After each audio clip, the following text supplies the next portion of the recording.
The best way to introduce you to my book on Cocoa programming is to start where the book does, creating a simple web browser. Your two main tools for creating applications for Mac OS X, the iPhone, and the new iPad are Interface Builder and Xcode.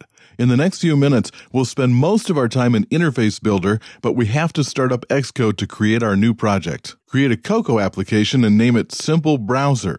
The only file we care about is the nib file. That's a freeze-dried collection of objects. Double-click on it to open it with Interface Builder. This will bring up an empty window that we'll fill with objects that we'll configure for our browser.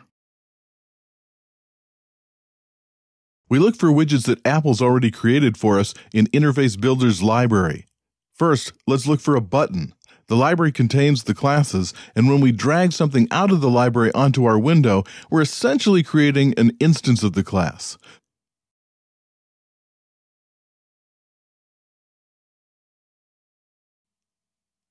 We'll create a back and a forward button instance, a text field object where the user can type the URL, and the web view which will display the web page.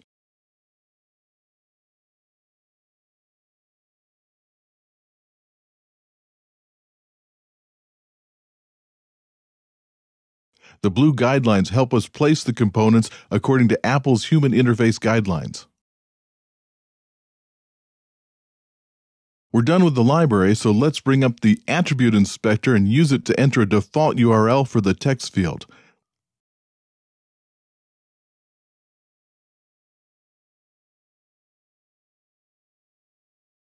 We'll also set the text field to trigger actions when the user hits the Enter key. Label one button back and the other one forward.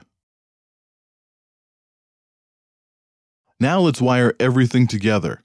You can use the Connections Inspector or right-click on the web view to bring up the heads-up display.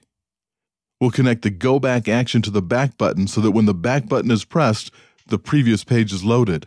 Connect the Go Forward action to the forward button. Finally, connect the Take String URL From action to the text field to allow users to type the URL into the text field and press Enter for it to appear. We head back to Xcode to build and run the application. You'll need to add the web framework and then hit Build and Run. There's our browser. I press Enter and we navigate to our default website, click on a link and we go to that site. The back button works and so does the forward button. In a little more than 2 minutes, we built a working browser. This simple browser example is where our story begins, but the book contains more than 24 chapters filled with code examples and explanations of fundamental ideas for Cocoa programming.